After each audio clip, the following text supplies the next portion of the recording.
ബിസ്മില്ലാഹിർ റഹ്മാനിർ റഹീം. അൽഹംദുലില്ലാ അസ്സലാത്തു വസ്സലാമു അലാ റസൂലിൽ അമീൻ വഅലാ ആലിഹി വസഹ്ബിഹി അജ്മഈൻ അമ്മാ ബഅദ്. അസ്സലാമു അലൈക്കും വറഹ്മത്തുള്ളാഹി വബറകാതുഹു. ഹ്യൂമൻ റൈറ്റ്സ്, മനുഷ്യാവകാശം ഇസ്ലാമിൽ എന്നുള്ള വിഷയമാണ് സംസാരിക്കുന്നത്. മനുഷ്യാവകാശത്തെക്കുറിച്ച് ലോകത്ത് വിവിധ ഇനം ആശയങ്ങളുണ്ട്, ചർച്ചകൾ നടക്കുന്നുണ്ട്. മനുഷ്യാവകാശം തന്നെ സംരക്ഷിക്കാനും വേണ്ടി ധാരാളം പൊളിറ്റിക്കൽ മൂവ്മെൻറ്റുകൾ നിലവിൽ വന്നിട്ടുണ്ട്. ആധുനിക രാഷ്ട്രീയ പ്രസ്ഥാനങ്ങളിലധികം പോലും മനുഷ്യാവകാശ വിഷയങ്ങളെക്കുറിച്ച് സംസാരിച്ചുകൊണ്ട് തന്നെയാണ് ഉയർന്നു വന്നിട്ടുള്ളത്. ഡെമോക്രസി ആണെങ്കിൽ മനുഷ്യൻ്റെ തന്നെ പരമാധികാരത്തെ സംസാരിച്ച് വന്ന ആധുനിക പ്രസ്ഥാനങ്ങളിലൊന്നാണ്. രാഷ്ട്രീയ തീരുമാനങ്ങളിൽ മനുഷ്യന് അവകാശമുണ്ട് എന്ന് പറഞ്ഞു വന്ന പ്രസ്ഥാനമാണ് ഡെമോക്രസി. സെക്യുലറിസം പോലും ക്രിസ്ത്യാനിറ്റിയും അടക്കമുള്ള വിവിധ മതങ്ങൾ, പ്രത്യേകിച്ച് ക്രിസ്ത്യാനിറ്റി തന്നെ പാപ്പൽ അതോറിറ്റി, ചർച്ച് അധികാരം, പോപ്പിൻ്റെ അധികാരം എന്ന് തുടങ്ങിയ പൗരോഹിത്യ മേലാളന്മാരുടെ അമിതാധികാരത്തെയും രാഷ്ട്രീയ വിഷയങ്ങളിൽ അവർ ചെലുത്തിയ ദുസ്വാധീനത്തെയും എല്ലാം തന്നെ അത് പലപ്പോഴും സമൂഹത്തിൽ വിവിധ തരത്തിലുള്ള പ്രശ്നങ്ങൾ, സംഘർഷങ്ങൾ എന്നിവയൊക്കെ ഉണ്ടാക്കി എന്നതുകൊണ്ടും ഒരുപാട് യുദ്ധങ്ങൾക്ക് അത് കാരണമായതുകൊണ്ടും ഇങ്ങനെയുള്ള വിവിധ കാരണങ്ങളാൽ യൂറോപ്യൻ സൊസൈറ്റിയിൽ തന്നെ ഉയർന്നു വന്ന ചിന്തയാണ് സെക്യുലറിസം. ഒരു മനുഷ്യൻ്റെ പബ്ലിക് ലൈഫിൽ നിന്ന്, പൊതു ഇടങ്ങളിൽ നിന്ന് റിലീജിയനെ മാറ്റേണ്ടതുണ്ട് എന്ന ചിന്തയാണ്. കാരണം അത് മനുഷ്യൻ്റെ അവകാശങ്ങളെയും അവൻ്റെ സ്വാതന്ത്ര്യത്തെയും എല്ലാം ഹനിക്കുന്നതാണ് എന്നതായിരുന്നു സെക്യുലറിസത്തിൻ്റെ തന്നെ പോലും ചിന്ത. അത് രൂപപ്പെടാനുള്ള പ്രധാനപ്പെട്ട കാരണം.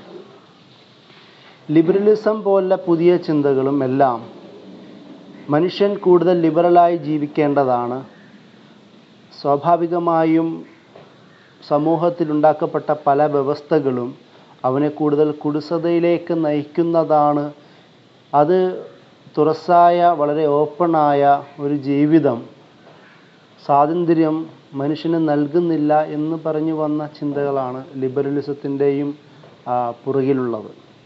ഇങ്ങനെ ആധുനിക ചിന്തകളെല്ലാം അധികവും വെസ്റ്റ് കേന്ദ്രീകൃത ചിന്തകളാണ്. ഞാൻ നേരത്തെ പറഞ്ഞ പോലെ ഡെമോക്രസി ആവട്ടെ, ഈ മാർക്സിസം ചിന്തകളാവട്ടെ, മാർക്സിസം പോലും രൂപപ്പെടാനുള്ള കാരണം ഒരു മനുഷ്യൻ്റെ സാമൂഹിക സാമ്പത്തിക രാഷ്ട്രീയ ഇടപെടലുകളിലെ അടിച്ചമർത്തലുകളും അസമത്വങ്ങളും വിവേചനവും സാമ്പത്തിക മേഖലകളിൽ ഉണ്ടായ അസമത്വങ്ങളുമെല്ലാം അവസാനിപ്പിച്ചുകൊണ്ട് ആ തരത്തിലുള്ള ബന്ധനങ്ങളെ മുഴുവൻ പൊട്ടിച്ചെറിയുക എന്ന പ്രഖ്യാപനം ഉയർത്തിക്കൊണ്ടുവന്നതാണ് ഈ മാർക്സിസ്റ്റ് ചിന്തയിൽ പോലും. അതിൽ നിന്ന് രൂപപ്പെട്ട സോഷ്യലിസ്റ്റ് ആവട്ടെ, വിവിധ വിഭാഗങ്ങൾ എല്ലാം മാർക്സിസത്തിൽ നിന്ന് രൂപപ്പെട്ട പലവിധ ചിന്താധാരകളുമെല്ലാം മനുഷ്യൻ്റെ സാമൂഹികമായ, രാഷ്ട്രീയപരമായ, സാമ്പത്തികമായ ബന്ധനങ്ങളിൽ നിന്ന് മോചിപ്പിക്കുക എന്നുള്ള ഒരു പ്രഖ്യാപനമായിരുന്നു അതെല്ലാം.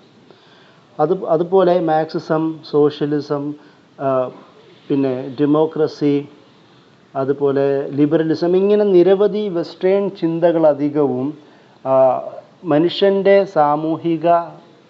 വ്യക്തിപരമായ, സാമൂഹികമായ, സാമ്പത്തികമായ, രാഷ്ട്രീയപരമായ മേഖലകളിൽ സ്വാതന്ത്ര്യവും അവകാശവും ഉദ്ഘോഷിച്ചുകൊണ്ട് രൂപപ്പെട്ടതാണ്. സ്വാഭാവികമായും ഈ തരത്തിലുള്ള വെസ്റ്റേൺ ചിന്തകളിലും സ്വാതന്ത്ര്യത്തെക്കുറിച്ചും അവകാശങ്ങളെക്കുറിച്ച് പറഞ്ഞ ചിന്തകളിലുമെല്ലാം ഒരു പക്ഷേ പരിധികളിലപ്പുറം പോയി എന്നുള്ളത് ക്രിട്ടിക്കലായി തന്നെ മനസ്സിലാക്കേണ്ടതും കൂടിയാണ്. ഡെമോക്രസി എന്നത് മെജോറിറ്റിയുടെ അവകാശത്തെയും സ്വാതന്ത്ര്യത്തെയും കുറിച്ച് സംസാരിക്കുന്ന സാഹചര്യത്തിൽ പലപ്പോഴും മൈനോറിറ്റിക്കും അവരുടെ അവകാശം കൂടുതൽ പറയാൻ കഴിയുന്ന ഒരു സാഹചര്യത്തിലേക്ക് ചിലപ്പോഴും ഡെമോക്രസിയിൽ എത്തിപ്പെടാറില്ല.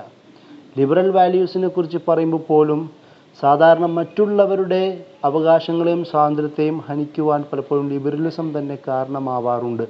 അതിൻ്റെ നയം സ്വീകരിച്ചാൽ തന്നെ ഒരു സമൂഹത്തിൻ്റെ സംസ്കാരത്തെയും അവരുടെ മതത്തെയും അല്ലെങ്കിൽ ആശയത്തെ പോലും അവഹേളിക്കുന്ന തരത്തിലേക്ക് നിയമങ്ങൾ പോലും പാസ്സാക്കുന്ന സാഹചര്യം ലിബറലിസത്തിലൂടെ രൂപപ്പെടാറുണ്ട്.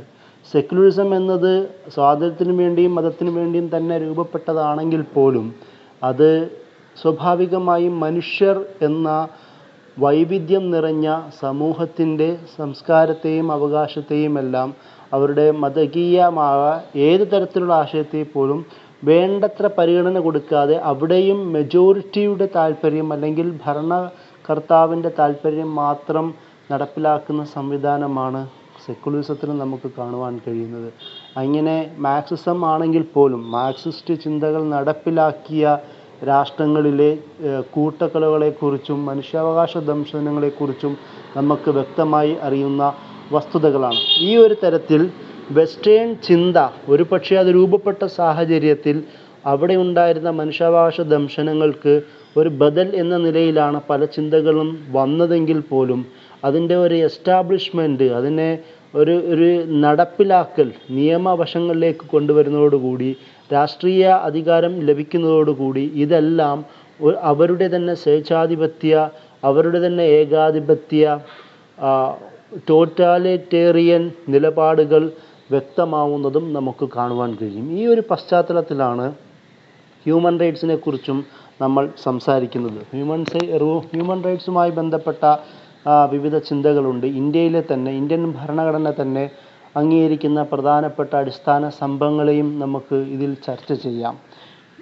റൈറ്റ് ടു ലൈഫ്, ജീവിക്കാനുള്ള അവകാശം, അതുപോലെ തന്നെ അത് ജീവിക്കാനുള്ള അവകാശം എന്ന് പറയുമ്പോൾ കൊല്ലപ്പെടാതിരിക്കാനുള്ള അവകാശം. ആ കൊല്ലപ്പെടൽ എന്ന് പറയുന്നത് അത് വ്യക്തിയാവട്ടെ, വേറെ സംഘടനകളാവട്ടെ, ഗവൺമെൻറ് തന്നെ ആവട്ടെ, ആരും കൊല്ലാതിരിക്കുക എന്ന് പറയുന്ന ഒരു അവകാശത്തെക്കുറിച്ച് സംസാരിക്കുന്നതാണ് റൈറ്റ് ടു ലൈഫ്. അതിൽ ക്യാപിറ്റൽ പണിഷ്മെൻറ്റ്, യുദ്ധം, പലതരത്തിലുള്ള ഹോമിസൈഡ്, അതിൽ അനിമൽ റൈറ്റ്സ് പോലും ഉൾക്കൊള്ളുന്ന തരത്തിലുള്ള വർത്തമാനങ്ങൾ നമുക്ക് ജീവിക്കാനുള്ള അവകാശത്തെക്കുറിച്ച് പറയുന്ന ഭാഗത്ത് കാണുവാൻ കഴിയും. ഇന്ത്യൻ ഭരണഘടനയിൽ ആർട്ടിക്കിൾ 21 അതിൽ റൈറ്റ് ടു ലൈഫിനെ കുറിച്ചും പേഴ്സണൽ ലിബർട്ടിയെക്കുറിച്ചും ഒരു മനുഷ്യൻ്റെ സ്വകാര്യ സ്വാതന്ത്ര്യത്തെക്കുറിച്ചും വിശദീകരിക്കുന്നതായി നമുക്ക് കാണുവാൻ കഴിയും. ഇതിന് തന്നെയാണ് സുപ്രീം കോടതി ഇതിൽ പറയുന്നത്, അത് ഹാർട്ട്സ് ഓഫ് ഫണ്ടമെൻ്റൽ റൈറ്റ്സ് എന്ന രീതിയിൽ റൈറ്റ് ടു ലൈഫിനെ കൂടുതൽ വിശദീകരിക്കുന്നതായും കാണുവാൻ കഴിയും. സ്വാഭാവികമായും ഇങ്ങനെ സുപ്രീം കോടതിൻ്റെ, അതായത് ഭരണഘടന, ഇന്ത്യൻ ഭരണഘടനയിൽ തന്നെ റൈറ്റ് ടു ലൈഫ് എന്നത് ഏറ്റവും പ്രധാനപ്പെട്ട ഒരു നിയമമായി വിശദീകരിക്കുന്നത് കാണാം. ഇസ്ലാമിനെ സംബന്ധിച്ചിടത്തോളം അടിസ്ഥാനപരമായി തന്നെ ഒരു മനുഷ്യനോട് കരുണ കാണിക്കുക, റഹ്മാൻ റഹീം എന്ന് പറയുന്ന ആശയത്തിൽ നിന്ന് തന്നെയാണല്ലോ ജീവിതബന്ധിയായ നിയമങ്ങൾ പോലും രൂപപ്പെടേണ്ടതെന്ന് ഖുർആൻ പഠിപ്പിക്കുന്നത്. അതുപോലെ തന്നെ നന്മ വിതരണം ചെയ്യുക, കാരുണ്യം വിതരണം ചെയ്യുക, റഹ്മത്തുല്ലിൽ ആലമീൻ എന്ന് വരുമ്പോൾ ജീവിതത്തെക്കുറിച്ചും പരസ്പരം ഒരു മനുഷ്യൻ സ്വയം മനസ്സിലാക്കേണ്ട കാരുണ്യത്തെക്കുറിച്ചും മറ്റുള്ളവരോട് കാണിക്കേണ്ട കാരുണ്യത്തെക്കുറിച്ചുമാണ് പ്രവാചകനെ പോലും പരിചയപ്പെടുത്തുന്ന റഹ്മത്തുല്ലിൽ ആലമീൻ എന്ന ആശയത്തിൽ നിന്നും രൂപപ്പെടുന്നത്. അതുകൊണ്ട് തന്നെയാണ് ഒരാളെ ഖത്ൽ എന്നത് ഒരു മനുഷ്യനെ വധിക്കുന്നത് ഒരു മുഴുവൻ സമൂഹത്തെയും വധിക്കുന്നതിന് തുല്യമാണ് എന്ന് പഠിപ്പിക്കുന്നത്. അതുപോലെ ചെറുതായിട്ട് തമാശയ്ക്കായിട്ടാണെങ്കിൽ പോലും ആയുധം വീശുന്നത് പോലും നിരോധിച്ച പ്രവാചകനാണ് മുഹമ്മദ് നബി സല്ലല്ലാഹു അലൈഹി വസല്ലം. ഈ തീവ്രവാദം, ചെറിയ ആരാധന കർമ്മങ്ങളിൽ പോലും ആരാധന കൂടുതൽ വേണം, അതിൽ കൂടുതൽ ഭയഭക്തി വേണം എന്ന് പറയുന്ന സാഹചര്യത്തിൽ പോലും അവിടെ പോലും തീവ്രത പാടില്ല എന്ന് പറയുമ്പോൾ ഒരു മനുഷ്യൻ്റെ സാമൂഹ്യ ജീവിതത്തിൽ പോലും മറ്റുള്ളവരുമായിട്ടുള്ള ഇടപെടൽ പോലും ഒരു തരത്തിലുള്ള തീവ്രവാദമോ ഉപദ്രവമോ ഉണ്ടാവാൻ പാടില്ല. ലാ ദററ വലാ ദിറാർ എന്ന തരത്തിലുള്ള ഉസൂൽ ഫിഖിൻ്റെ ഖായിദകൾ പോലും രൂപപ്പെടാനുള്ള, അതായത് ഉപദ്രവിക്കാനും പാടില്ല, മറ്റുള്ളവരെ സ്വയം ഉപദ്രവവും മറ്റുള്ളവരുടെ മേൽ ഉപദ്രവവും പാടില്ല എന്ന തരത്തിലുള്ള നിയമങ്ങൾ പോലും രൂപപ്പെടുവാൻ ഖുർആനിൻ്റെയും അതുപോലെ തന്നെ സുന്നത്തിൽ നിന്നും രൂപീകരിക്കപ്പെട്ട, നിർദ്ധാരണം ചെയ്യപ്പെട്ട ഈ തെളിവുകളുടെ അടിസ്ഥാനത്തിലാണ് അങ്ങനെയൊക്കെ സംഭവിക്കുന്നത്. സ്വാഭാവികമായും റൈറ്റ് ടു ലൈഫ് എന്ന് പറയുമ്പോൾ എല്ലാ മനുഷ്യരും തുല്യരാണ് അള്ളാഹുവിൻ്റെ മുന്നിൽ. അതായത് ആദമിൻ്റെയും ഹവയിൽ നിന്നും ജനിച്ചവരാണ് എന്നതുകൊണ്ട് എല്ലാവർക്കും അവർ ജീവിക്കുന്നതിൻ്റെ അവകാശത്തെക്കുറിച്ചും പറയുന്നത് കാണുവാൻ കഴിയും. അതായത് നമുക്ക് ഖുർആനിൽ കാണാൻ കഴിയുന്ന മറ്റൊരു വർത്തമാനം, അന്ന് അറേബ്യൻ കാലഘട്ടത്തിൽ, ജാഹിലി കാലഘട്ടത്തിൽ കുട്ടികളെ പോലും കുഴിച്ചു മൂടുന്ന, പെൺകുട്ടികളെ കുഴിച്ചു മൂടുന്ന സാഹചര്യത്തിൽ അവർ പോലും പിന്നീട് ഏത് ദമ്പിലാണ്, അയ്യ ദമ്പിൻ ഖുത്തിലത്ത് എന്ന രീതിയിൽ, ഏത് ദമ്പിലാണ് ഞങ്ങൾ കൊല്ലപ്പെട്ടത് എന്ന രീതിയിൽ ചോദിക്കുമെന്ന് ഖുർആൻ തന്നെ പരലോക വിചാരണയെക്കുറിച്ച് സംസാരിക്കുമ്പോൾ വിശദീകരിക്കുന്നത് കാണുവാൻ കഴിയും. അതിൻ്റെ അർത്ഥം ജീവിക്കുവാനുള്ള അവകാശം ഇസ്ലാം പഠിപ്പിക്കുന്നത്, അത് രൂപപ്പെടുന്നത് ഇസ്ലാമിൻ്റെ ആശയപരമായ ചിന്തയിൽ നിന്നാണ്, റഹ്മത്ത് എന്ന ചിന്തയിൽ നിന്നാണ്. അത് സഹാനുഭൂതിയും സഹനവുമായും അനുകമ്പയുമായും എല്ലാം ബന്ധപ്പെട്ട പദപ്രയോഗമാണ്. ഈ തരത്തിൽ ഖുർആൻ്റെ ആദ്യം മുതൽ അവസാനം വരെയും റബ്ബുന്നാസ്, ജനങ്ങളുടെ റബ്ബ് എന്ന് അള്ളാഹുവിനെ കുറിച്ച് വിളിക്കുമ്പോൾ എല്ലാവർക്കുമുള്ള റബ്ബ് എന്ന് അവസാനത്തെ സൂറത്തിലും, അതുപോലെ തന്നെ സൂറത്തുൽ ഫാത്തിഹയിൽ തന്നെ റബ്ബുൽ ആലമീൻ, ലോക ജനങ്ങളുടെ പരിപാലകൻ എന്ന വിശദീകരണം, എല്ലാവരെയും സംരക്ഷിക്കുന്നതും പരിപാലിക്കുന്നതും അള്ളാഹുവാണ് എന്ന് പറയുന്ന പോലെ തന്നെ സൂറത്തുൻ നാസിൽ റബ്ബുൻ നാസും എന്ന് പറഞ്ഞ് അവിടെ പരാമർശിക്കുന്നത് കാണുവാൻ കഴിയും. എല്ലാവരെയും പരിപാലിക്കുന്നുണ്ട്, എല്ലാവർക്കും അവകാശങ്ങളും എല്ലാവരെയും നിയന്ത്രിക്കുകയും മാനേജ് ചെയ്യുകയും ചെയ്യുന്നവൻ എന്നാണല്ലോ അതിൻ്റെ അർത്ഥം. അതിൽ നിന്ന് തന്നെ മനുഷ്യൻ അല്ലെങ്കിൽ സൃഷ്ടി എന്നത്, അനിമൽ റൈറ്റ്സ്, മൃഗങ്ങളെക്കുറിച്ചിട്ടാണെങ്കിൽ പോലും ഒരു ദയവുമില്ലാതെ, ഒരാവശ്യവുമില്ലാതെ, കാരണമില്ലാതെ ആരെയും വധിക്കാൻ പാടില്ല. പ്രത്യേകിച്ച് മൃഗങ്ങളെക്കുറിച്ച് നബി സല്ലല്ലാഹു അലൈഹി വസല്ലം പഠിപ്പിക്കുന്നത് നമുക്ക് കാണുവാൻ കഴിയും. ഇങ്ങനെ റൈറ്റ് ടു ലൈഫ് എന്നതിനെ വളരെ സുന്ദരമായി തന്നെ ഖുർആനും ഹദീസും വിശദീകരിക്കുന്നത് കാണുവാൻ കഴിയും. പ്രത്യേകിച്ച് നബിയുടെ മദീന ചാർട്ടറിലും അല്ലെങ്കിൽ ഹജ്ജത്തുൽ വിദാഇൽ പോലുള്ള സംഭവങ്ങളിലുമെല്ലാം മനുഷ്യാവകാശത്തിൻ്റെ അടിസ്ഥാന സംഭവങ്ങളെ പഠിപ്പിക്കുന്നത് നമുക്ക് കാണുവാൻ കഴിയുന്ന ഒരു വസ്തുതയാണ്. മറ്റൊന്നാണ് റൈറ്റ് ടു ഫ്രീഡം. ഇന്ത്യൻ കോൺസ്റ്റിറ്റ്യൂഷനിലും കൂടുതൽ നന്നായി വിശദീകരിക്കുന്ന ഒരു ഭാഗമാണ് റൈറ്റ് ടു ഫ്രീഡം.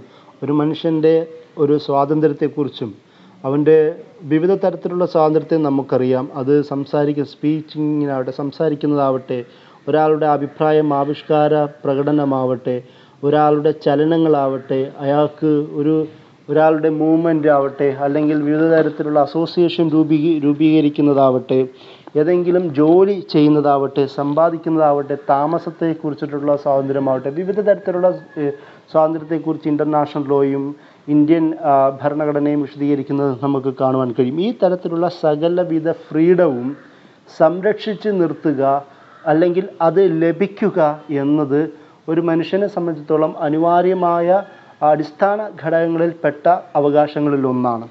ഇസ്ലാമിനെ സംബന്ധിച്ചിടത്തോളം സ്വാഭാവികമായും അതും ഒരു മനുഷ്യനെ ഇസ്ലാമിൻ്റെ ലീഗൽ തിയറിയിൽ പ്രധാനമായും എടുത്തു പറയുന്നതൊന്നും നമുക്കറിയാം. അവിടുത്തെ കുറച്ച് ഹിഫൂളുകളെക്കുറിച്ച്, സംരക്ഷണങ്ങളെക്കുറിച്ച് ലീഗൽ തിയറിയിൽ തന്നെ ഉസൂൽ ഫിഖ് ചർച്ചയിൽ നമുക്ക് കാണുവാൻ കഴിയും. അതിൽ ഹിഫ്ളുൻ നഫ്സ്, ഒരു മനുഷ്യൻ്റെ ശരീരവും അവൻ്റെ ശരീരത്തിൽ യാതൊരുവിധ അപകടങ്ങളും പറ്റാതെ സംരക്ഷിച്ചു നിർത്തേണ്ടത് ശരീഅത്തിൻ്റെ ബാധ്യതയായി ഇസ്ലാമിക ശരീഅത്ത് സംസാരിക്കുന്നുണ്ട്. അതുപോലെ തന്നെ ഒരാളുടെ ദീനിനെ, അയാളുടെ മതത്തെ, അയാളുടെ കാഴ്ചപ്പാടിനെ സംരക്ഷിച്ചു നിർത്തേണ്ടത് ഇസ്ലാമിൻ്റെ അനിവാര്യതയാണെന്ന് വിശദീകരിക്കുന്നുണ്ട്. അതുപോലെ തന്നെ അയാളുടെ മാലിനെ, ധനത്തെ, ഒരാൾക്ക് ഇസ്ലാം ഈ കാര്യങ്ങൾ പറയുമ്പോൾ തന്നെയും അവർക്ക് ആവശ്യമായ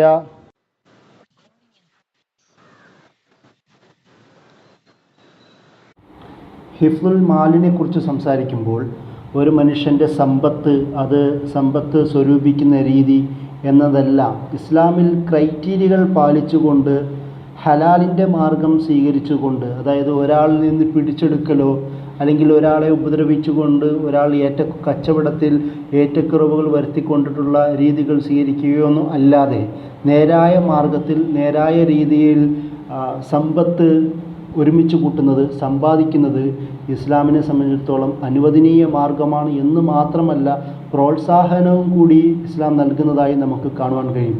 വൈലുല്ലിൽ മുത്തഫിഫീൻ അല്ലദീന ഇദക്താലു അലന്നാസി യസ്തൗഫൂൻ വൈദാ കാലൂഹും ഔവസനുഹും യുഹ്സിറൂൻ എന്നൊക്കെ സൂറ മുത്തഫിഫീനിൽ വിശദീകരിക്കുന്നത് കാണുവാൻ കഴിയും. കച്ചവട രംഗങ്ങളിൽ ഏറ്റക്കുറച്ചിൽ വരുത്തുന്നവരെ അവർക്ക് നരകമെന്നോ നാശമെന്നോ പറഞ്ഞുകൊണ്ടുള്ള തുടക്കം തന്നെ നമുക്ക് ഈ വിഷയത്തിൽ കാണുവാൻ കഴിയും. അതല്ലാതെ തന്നെ ആരാധന കാര്യങ്ങൾ നിർവഹിക്കുവാൻ വേണ്ടി ജോലി നിർത്തിവെക്കുകയും അതിനുശേഷം വീണ്ടും നിങ്ങൾ ജോലിയിലേക്ക് മടങ്ങുക എന്ന് സൂറത്തുൽ ജുമായിൽ ജുമാ നമസ്കാരവുമായി ബന്ധപ്പെട്ട ഭാഗങ്ങളിൽ വഇദാ ഖുദിയത്തിസ് സ്വലാത്ത് ഫന്തശിറു ഫിൽ അർളി വബ്തഗൂ മിൻ ഫദ്ലില്ലാ എന്ന രീതിയിലുള്ള പ്രോത്സാഹനങ്ങൾ നമുക്ക് ഖുർആനിൽ തന്നെ കാണുവാൻ കഴിയും. സമ്പത്ത് അള്ളാഹുവിൻ്റെ ബറക്കത്താണ് എന്ന് വിശദീകരിക്കുന്ന ആയത്തുകളും നബി സല്ലല്ലാഹു അലൈഹി വസല്ലമ ജോലിയില്ലാത്തവർക്ക് ജോലി ഒപ്പിച്ചു കൊടുക്കുകയും അവർക്ക് വേണ്ട സൗകര്യങ്ങൾ ഒരുക്കുകയും യാചനയ്ക്കപ്പുറം യാചന ഇസ്ലാം നിരോധിക്കുന്നത് ജോലി കഴിവുള്ളവർക്ക് ജോലി ചെയ്ത് ജീവിക്കാനുള്ള അത് കൂടുതൽ പ്രോത്സാഹനം നൽകുന്ന വ്യവസ്ഥയായത് കൊണ്ടാണ്. അതുമാത്രമല്ല, ഒരാളുടെ സാമ്പത്തിക രീതിയെക്കുറിച്ച് ഇസ്ലാം പറയുന്നത് സമ്പത്തില്ലാത്തവർക്ക് ഒരാൾ കടം വാങ്ങുകയാണെങ്കിൽ തന്നെ അവർക്ക് ഫനവിറത്തിനുള്ള മൈസറ എന്ന രീതിയിൽ അവർക്ക് ആ കടം വാങ്ങുന്ന ഡേറ്റ് നീട്ടിക്കൊടുക്കേണ്ടത് കടം കൊടുത്താളുടെ കടമയായിട്ട് ഇസ്ലാം പഠിപ്പിക്കുന്നതായ ഖുർആൻ നമ്മെ പഠിപ്പിക്കുന്നുണ്ട്. അതുപോലെ തന്നെ സ്വതക്കകൾ നൽകി പാവപ്പെട്ടവർക്ക് ആവശ്യക്കാർക്ക് സ്വതക്കകൾ നൽകി അവരുടെ ബുദ്ധിമുട്ടുകൾ പരിഹരിക്കുക എന്നും സമ്പത്തിനെക്കുറിച്ച് സംസാരിക്കുന്നുണ്ട്. കാരണം ഒരു സമൂഹത്തിൽ ഒരാളുടെ മാന്യമായി ജീവിക്കേണ്ടത് ഒരാളുടെ അവകാശമാണ്. ആ ഒരു സാഹചര്യത്തിൽ അവർക്ക് ഒരു വിധത്തിലുള്ള ബുദ്ധിമുട്ടുകളും അനുഭവിക്കാൻ പാടില്ല എന്നാണ് ഇസ്ലാം പഠിപ്പിക്കുന്നത്. ദരിദ്രനും ധനികനും സ്വാഭാവികമായും സമൂഹത്തിൽ ഉണ്ടാകുന്ന അനിവാര്യമായ ഘടകങ്ങളാണ്. അതൊരാളുടെ സാമ്പത്തികമായ പ്രവർത്തനങ്ങളിലൂടെ അയാളുടെ കാര്യക്ഷമമായ ജീവിത രീതികളിലൂടെ സമ്പാദിക്കുന്നതാവാം. എന്നാൽ പോലും ആ ഒരു തരത്തിൽ ഇസ്ലാം ആശയപരമായി ധനികനെയും ദരിദ്രൻ്റെയും അവസ്ഥയെ അംഗീകരിക്കുന്നുണ്ടെങ്കിൽ പോലും ദരിദ്രൻ്റെ അല്ലെങ്കിൽ അങ്ങനെയുള്ളൊരു മനുഷ്യൻ്റെ സാമൂഹിക അല്ലെങ്കിൽ വ്യക്തിപരമായ സാമൂഹികമായ ജീവിതങ്ങൾ പോലും ബുദ്ധിമുട്ടാവരുത് എന്ന രീതിയിലാണ് സക്കാത്ത് ധനികരിൽ നിന്ന് പിടിച്ചു വാങ്ങുവാൻ ഇസ്ലാം കൽപ്പിക്കുന്നത്. എന്ന് മാത്രമല്ല, വിശ്വാസികളോട് വിശ്വാസ പൂർത്തീകരണം എന്ന നിലയിൽ ആ വിശ്വാസത്തിന് ഒരു പൂർണ്ണത ലഭിക്കുക എന്ന നിലയിൽ സ്വതക്കകൾ കൂടുതൽ നൽകുന്നത് കൂടുതൽ പുണ്യം ലഭിക്കുന്നതായിട്ടാണ് ഇസ്ലാം പഠിപ്പിക്കുന്നത്, സുന്നത്തും പഠിപ്പിക്കുന്നത്. അതുകൊണ്ട് തന്നെ സമൂഹത്തിലെ ബുദ്ധിമുട്ടനുഭവിക്കുന്ന ജനതകൾക്ക് ആശ്വാസം നൽകേണ്ടത് അവിടുത്തെ ധനികരാണ് എന്ന രീതിയിലുള്ള പഠനങ്ങൾ കാണാൻ കഴിയും. ഇത് പ്രത്യേകം എടുത്തു പറയാൻ കാരണം അവകാശത്തെക്കുറിച്ചും സ്വാതന്ത്ര്യത്തെക്കുറിച്ചും സംസാരിക്കുമ്പോൾ പറയുന്ന അതിനുവേണ്ടി കൂടുതൽ വാദിക്കുന്ന പുതിയ ആശയങ്ങളും പ്രത്യേകിച്ച് വെസ്റ്റ് സെൻട്രിക്കായ ആശയങ്ങളെല്ലാം ഒരു മനുഷ്യൻ്റെ ജീവിത ഇടപാടുകളിലെ ഒരു വ്യക്തി അയാൾ സ്വന്തം ജീവിതത്തിലും സാമൂഹിക ജീവിതത്തിലും അനുഭവിക്കുന്ന സാമ്പത്തികമായ കാരണങ്ങൾക്കെതിരെ അതിനെ കൂടുതൽ ഉത്ബോധിപ്പിക്കുന്ന തരത്തിൽ ചിന്തകൾ വന്നിട്ടില്ല എന്നുള്ളത് തന്നെയാണ്. എപ്പോഴും വർഗസമരത്തെക്കുറിച്ച് പറഞ്ഞുകൊണ്ടിരിക്കുന്നു എന്നല്ലാതെ അത് വേണ്ട രീതിയിലുള്ള ശരിയായ ഒരു സൊല്യൂഷൻ ഇസ്ലാമിനല്ലാതെ മറ്റൊരു വ്യവസ്ഥയ്ക്കും സമർപ്പിക്കാൻ കഴിഞ്ഞിട്ടില്ല എന്നതാണ് ഇതിൻ്റെ പ്രധാനപ്പെട്ട പ്രത്യേകത. അതുകൊണ്ട് തന്നെയാണ് ഒരു ദേശത്തിനുള്ളിൽ ഒരു പ്രദേശത്തിനുള്ളിൽ തന്നെ സാമ്പത്തികമായ സകലവിധ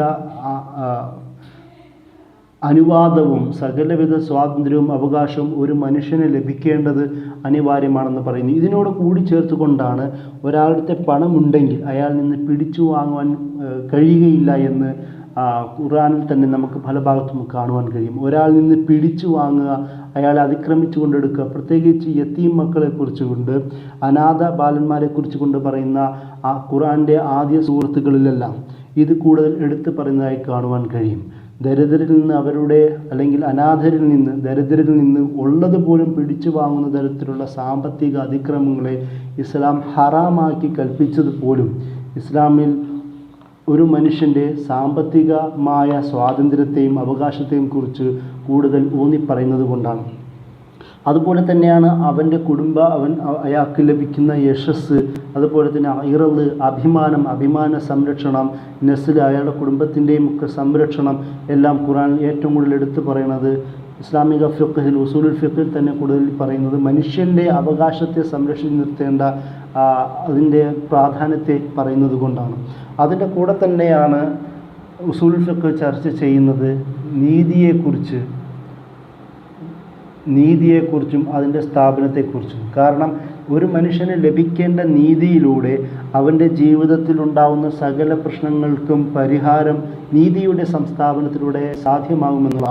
നീതി ലഭിക്കുന്നതിലൂടെ ഒരാൾക്ക് സാമൂഹ്യമായി ഉണ്ടാവുന്ന അസമത്വങ്ങളെയും വിവേചനങ്ങളെയും അത് നിർമ്മാർജ്ജനം ചെയ്യുവാൻ കഴിയും. നീതിയുടെ സ്ഥാപനത്തിൽ കൂടി, ശരിയായ നിയമവാഴ്ചയിൽ കൂടി, ആ നിയമവാഴ്ചയിൽ ശരിയായ നീതി വിതരണം ചെയ്യുന്നതിലൂടെ ഒരു മനുഷ്യനും ഒരു സമൂഹത്തിനും നേരിടുന്ന സാമൂഹികമായ പ്രശ്നങ്ങളെ ഇല്ലാതാക്കുവാൻ കഴിയുമെന്നാണ് ഇസ്ലാം പഠിപ്പിക്കുന്ന കാര്യം. ഇതുകൊണ്ട് തന്നെയാണ് ഈ ഹിഫ്ള്, ഈ സംരക്ഷണത്തിലൂടെ ഇതിനെ സംരക്ഷിച്ചു കൊണ്ടാവണം, അല്ലെങ്കിൽ ഇതിനെ അടിസ്ഥാനത്തിൽ നിർത്തിക്കൊണ്ടാവണം ഇസ്ലാമിൽ ശരീഅത്ത് പോലും, നിയമനിർമ്മാണം പോലും രൂപീകരിക്കേണ്ടതെന്നാണ് ഫിഖ്ഹ് പറയുന്നത്. അത്രത്തോളം മനുഷ്യാവകാശങ്ങളെക്കുറിച്ചും സ്വാതന്ത്ര്യത്തെക്കുറിച്ചും അതിൻ്റെ നീതിയുടെ സംസ്ഥാപനത്തെക്കുറിച്ചും സംസാരിച്ച വ്യവസ്ഥയാണ് ഇസ്ലാം എന്നാണ് നമുക്ക് പറയുവാനുള്ളത്.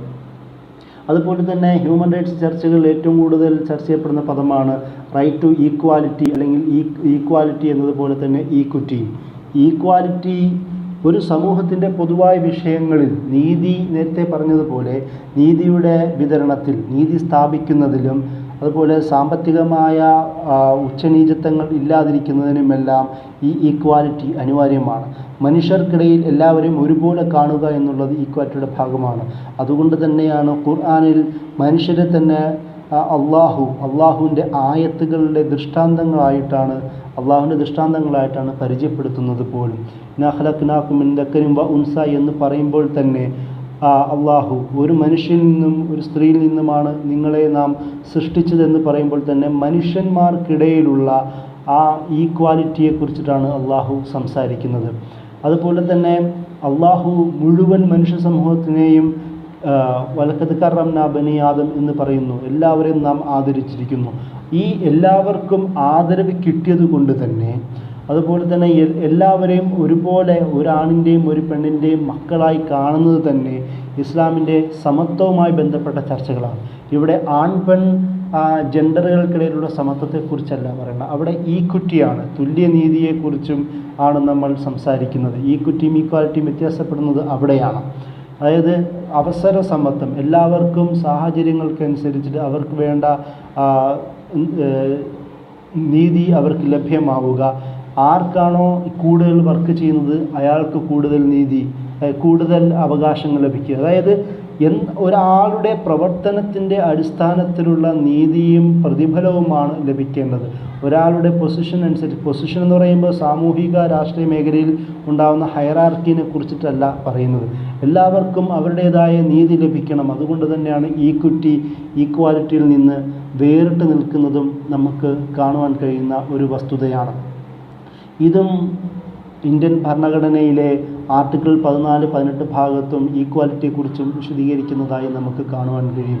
ഈ ഒരു വിഷയത്തിൽ ഒരു രാഷ്ട്രത്തിനുള്ളിൽ ഒരാളുടെ മതം, അയാളുടെ ആശയം, അതിനനുസരിച്ച് ജീവിക്കുക, ഒരാളുടെ റേസ് മറ്റൊരു റേസിന് മുകളിൽ കയറാതിരിക്കുക, അതിന് പ്രിഫറൻസ് കൊടുക്കാതിരിക്കുക എന്നുള്ളതും ഇസ്ലാമിൻ്റെ അടിസ്ഥാന സംഭവം. അതുകൊണ്ട് തന്നെയാണ് നബി സല്ലല്ലാഹു അലൈഹി വസല്ലമ ഹജ്ജത്തുൽ വിദാഇൽ അത് വിശദീകരിക്കുന്ന സാഹചര്യത്തിൽ തന്നെ കറുത്തവന് വെളുത്തവൻ്റെ മുകളിലോ വെറുത്തവന് കറുത്തവൻ്റെ മുകളിലോ, അല്ലെങ്കിൽ അറബിക്ക് അനറബിയേക്കാളോ തിരിച്ചോ യാതൊരുവിധ പുണ്യവുമില്ല, ശ്രേഷ്ഠതയുമില്ല എന്ന് വിശദീകരിക്കുന്നത് നമുക്ക് കാണുവാൻ കഴിയും. അതുപോലെ തന്നെ അല്ലാഹു സുബ്ഹാനഹു വ തആല സൂറ ബഖറയിൽ തന്നെ വിശദീകരിക്കുന്നതിനും മറ്റൊരു ഭാഗത്ത് ബിർറ്, പുണ്യം എന്നത് അതിൻ്റെ എന്ത് ആണെന്ന് വിശദീകരിക്കുന്നുണ്ട്. നമസ്കാരം അനുഷ്ഠിക്കുക, അതുപോലെ തന്നെ ഇസ്ലാമിക വിശ്വാസ പ്രചാരമുള്ള ആചാരാനുഷ്ഠാനങ്ങൾ മാത്രം ചെയ്താൽ പോരാ, അതല്ല പുണ്യമുള്ളത്. പുണ്യം ചെയ്യേണ്ടത് സാമൂഹിക ബന്ധിതമായ കാര്യങ്ങൾ കൂടി, അശരണരെയും അതുപോലെ അനാഥരെയും ദരിദ്രരെയും സംരക്ഷിക്കുകയും അവർക്ക് വേണ്ട സഹായങ്ങൾ ചെയ്യുകയും സാമൂഹ്യ ബന്ധിതമായ വിഷയങ്ങൾ ചെയ്യുന്നതോടുകൂടിയും അവിടെയും നീതി സ്ഥാപിക്കാനും ഒരു തുല്യത സ്ഥാപിക്കാനും ശ്രമിക്കുമ്പോൾ മാത്രമാണ് അതിനാണ് മുഴുവൻ പുണ്യം എന്ന് പറയുന്നത് എന്ന തരത്തിലുള്ള ആയത്തുകളും നമുക്ക് സൂറ ബഖറയിലടക്കം കാണാൻ കഴിയുന്ന ഒരു വസ്തുതയാണ്.